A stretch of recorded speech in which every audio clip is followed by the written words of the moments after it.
Bonjour et bienvenue sur Influence Chrétienne, je suis heureuse de vous retrouver après une si longue absence. Mais en tout cas, je vous retrouve avec une série qui était très importante pour moi, c'est l'intimité en fait avec Dieu. Alors c'est une série qui portera sur donc trois vidéos. Et aujourd'hui nous aborderons donc qu'est-ce que l'intimité avec Dieu et pourquoi y aspirer. Alors, au travers de cette série, je veux déconstruire toutes les fausses croyances que tu pourrais avoir concernant l'intimité avec Dieu pour la simplifier et la rendre plus accessible pour toi. Alors, qu'est-ce que l'intimité avec Dieu? Le pasteur Freddy de Coster nous dit « Pour être en communion intime avec une personne, il faut d'abord bien connaître son cœur. » Moi, j'ajouterais qu'il faut aussi oser s'ouvrir, être sincère, parler, se confier, accepter de se sentir vulnérable et savoir écouter lorsqu'elle nous parle. Ça implique de passer du temps en sa présence. Le souhait de Dieu est d'entrer et de demeurer en communion avec nous, alors que l'homme a souvent tendance à l'ignorer et à le rejeter. Alors, la parole de Dieu nous dit dans 1 Jean 4, verset 19, que c'est lui qui nous a aimés le premier. Et en faisant cela, il nous a donné accès à lui tout entier, à travers son amour, sa tendresse, sa grâce, sa fidélité, sa miséricorde et sa bonté. Alors, malgré cela, nous restons souvent à la dimension du demander et l'on vous donnera, au lieu d'aller vers la dimension du chercher et vous trouverez.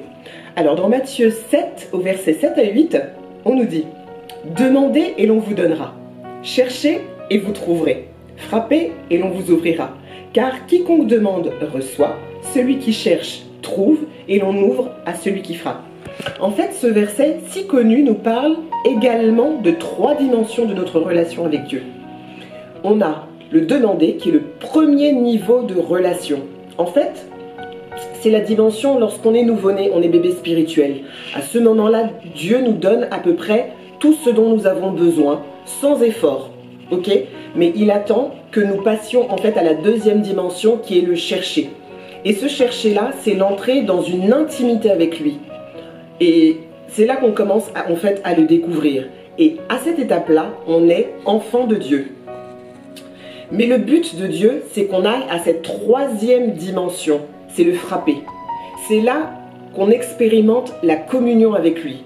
On n'est plus juste dans l'intimité, mais on est dans la communion en fait avec lui. Et à ce niveau-là, on n'est plus enfant de Dieu, on n'est plus bébé spirituel, on n'est plus enfant de Dieu, on devient fils et fille de Dieu. Il nous le dit en fait dans Romains 8 au verset 19. Alors, dans qu'est-ce que l'intimité avec Dieu, on va aborder vraiment le premier point. On va rentrer en profondeur en allant voir dans le Larousse quelle est la définition de l'intimité et quelle est la définition de la communion. Alors, le dictionnaire Larousse nous dit, il nous définit en fait l'intimité comme la familiarité qui unit des personnes liées par l'amitié ou l'amour. Et le synonyme qui est le plus souvent utilisé à la place d'intimité est l'union. Le Larousse nous définit également la communion comme étant le parfait accord d'idées et de sentiments. Et les synonymes qui sont généralement employés, c'est souvent harmonie, union et entente. Et je veux vraiment rester sur l'entente. Je vais vous expliquer pourquoi. Dans Amos 3, verset 3, la Bible nous dit « Deux hommes marchent-ils ensemble sans en être convenus ?» Et en fait, une véritable communion est basée sur une entente. Et dans une relation authentique avec Dieu, ça implique d'accepter sa parole et d'être en accord avec lui. Donc, le deuxième point, ce sont les fondements de notre intimité avec Dieu. En fait, une véritable intimité avec Dieu nécessite trois éléments. La première est une démarche intentionnelle, la deuxième est une discipline, et la troisième, une union avec Christ. Et je vais rentrer un peu plus en profondeur dans ces trois points. Une démarche intentionnelle. Cela nécessite une volonté, un choix, un engagement fait avec un cœur sincère. Et j'insiste en fait avec le cœur sincère. Il faut faire le choix personnel d'être profondément et sincèrement ancré dans une relation en fait avec Dieu. Le deuxième point, c'est la discipline. Parfois, nous vivons des moments difficiles en fait dans notre relation avec Dieu, où notre chair voudrait nous en détourner par le doute, le découragement, l'absence d'envie de prier ou de lire sa parole. je sais que tu vois de quoi je parle. Je l'ai aussi vécu. En fait, la discipline, c'est la discipline qui nous aidera à ce moment-là. Car la discipline crée des habitudes spirituelles. Et ces habitudes spirituelles, avec le temps, deviennent naturelles. Pas de pression. Priez et demandez au Saint-Esprit de vous conduire. Le troisième point, c'est que l'intimité avec Dieu nécessite une union avec Christ. Parce que nous sommes nés de nouveau, nous sommes unis à Christ. Sur ce plan, pas de problème. Il faut aller plus loin. Et parce que nous sommes unis à Christ, nous sommes également dans l'union avec le Père par le Saint-Esprit. En fait, nous sommes unis au Père comme étant le Créateur, au Fils comme étant le Seigneur et Sauveur, et au Saint-Esprit comme étant celui qui nous équipe et agit en nous.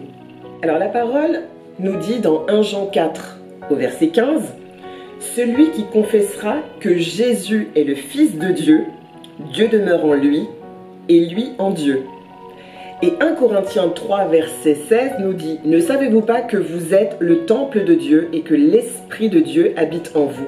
En fait, ces deux passages nous montrent bien l'union que nous pouvons avoir avec le Père, avec Christ et le Saint-Esprit. Parce que notre corps est le temple du Saint-Esprit et parce que, en confessant que Jésus en fait est notre Seigneur et Sauveur, nous confessons que nous demeurons en lui et que nous demeurons aussi en Dieu. Troisième point, en fait, dans qu'est-ce que l'intimité. Donc, après, nous voyons les différents types de relations avec Dieu. Moi, j'en ai répertorié, en fait, trois principales. La relation d'amitié, la relation de parents-enfants et la relation conjugale. Alors, la relation d'amitié, comme il a pu l'avoir en fait avec Moïse ou Abraham. Ce sont les deux exemples essentiels, mais évidemment dans la Bible on parle d'autres relations fortes que Dieu a pu avoir, comme avec David, comme avec... Il y a beaucoup d'exemples, mais on va en fait s'arrêter réellement sur Moïse et juste évoquer en fait Abraham. Alors, la Bible nous dit dans Exode 33, 11, « L'Éternel parlait avec Moïse face à face comme un homme parle à son ami. » Et si vous voulez en savoir plus en fait sur la relation avec Abraham, où il est dit dans Jacques 2 au verset 23 que Abraham fut appelé ami de Dieu. Je vous laisse en fait aller voir le passage. Donc nous avons vu que la première relation que l'on peut avoir avec Dieu, c'est relation d'amitié. On peut également avoir une relation de parent-enfant. Oui, parce que nous sommes ses enfants effectivement. Donc 2 Corinthiens 6, 18 nous dit « Je serai pour vous un père et vous serez pour moi des fils et des filles, dit le Seigneur Tout-Puissant. » Donc en fait, nous sommes également enfants de Dieu. C'est une autre relation que nous avons donc avec notre Père. Et la dernière, qui est la relation conjugale. Oui, parce que la Bible parle de nous, parle du corps de Christ. Il parle de l'Église comme étant la fiancée et l'épouse. Une autre dimension, on va dire, du corps de Christ, évidemment. Mais Apocalypse 19, du verset 7 à 8, nous en parle et nous dit « Réjouissons-nous et soyons dans l'allégresse et donnons-lui gloire, car les noces de l'agneau sont venues et son épouse s'est parée. Et il lui a été donné de se revêtir d'un fin lin éclatant et pur. » Et pour aller plus loin, on peut aller dans Éphésiens 5 au verset 25 à 27 où on nous parle encore de cette relation qu'il peut y avoir entre Christ et l'Église, donc forcément entre nous et notre Père. Alors, après le premier point, qu'est-ce que l'intimité avec Dieu? On va aborder le deuxième point en fait de cette vidéo qui est pourquoi aspirer à cette intimité avec lui. Parce qu'effectivement, on parle d'intimité avec Dieu, on dit que c'est très important, mais en fait, pourquoi est-ce si important? Pourquoi il faut qu'on aspire en fait à cette intimité avec Dieu? En fait, il y a de nombreux avantages ou bienfaits attachés à notre intimité avec Dieu. En étant enfant de Dieu, donc fils ou fille de Dieu, nous sommes bénéficiaires de nombreuses promesses de Dieu mentionnées dans la Bible. C'est notre héritage. Il faut donc aspirer à cette intimité pour diverses raisons. Et la liste que je vais vous donner est vraiment non exhaustive. Donc, je terminerai par les deux points les plus importants. Donc pour moi, il faut aspirer à cette intimité avec Dieu pour nous donner connaissance et révélation sur sa parole. Oui, parce que pour que nous puissions avoir des révélations sur sa parole, Nous n'avons pas à lire la Bible avec notre intelligence, c'est le Saint-Esprit qui doit nous la révéler. Mais comment le Saint-Esprit peut agir en nous si en fait nous n'avons pas une intimité avec Dieu?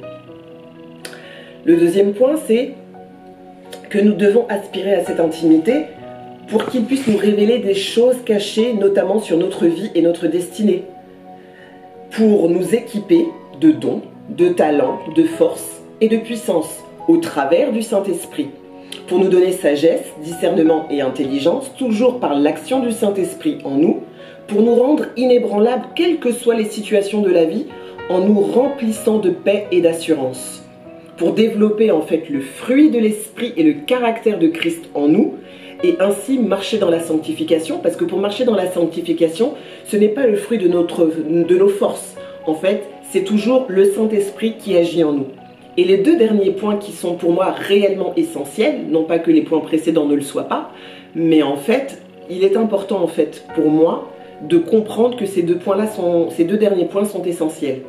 Pour entendre Dieu nous parler, parce que si nous ne passons pas du temps en sa présence et que nous ne développons pas une intimité avec Dieu, nous ne pourrons pas l'entendre nous parler, et ce qui est parfaitement normal, parce que quand vous ne tissez pas une relation avec une personne, si vous ne devenez pas intime, cette personne-là ne peut pas se confier, ne peut pas en fait s'entendre réellement avec vous.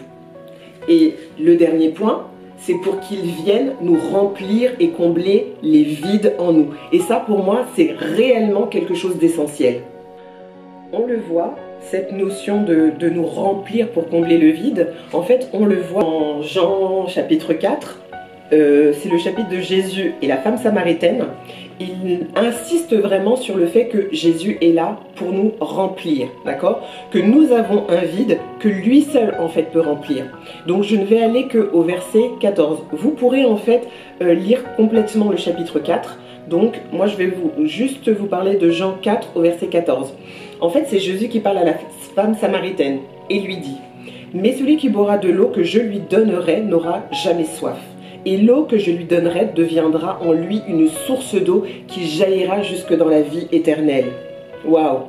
Quelle puissance en fait dans ce verset. Il y a donc une citation que j'aimerais vous donner qui pour moi est vraiment d'à propos. C'est celle de Blaise Pascal, donc qui est mathématicien, physicien, philosophe et théologien français du XVIIe siècle. C'est une citation que vous connaissez, mais généralement qui est coupée. Je vais vous la donner vraiment dans son intégralité. Blaise Pascal nous dit: il y a dans le cœur de l'homme un vide en forme de Dieu, que rien de ce qui a été créé ne peut remplir, mais seulement le Créateur, qui s'est fait connaître aux hommes par Jésus. Waouh!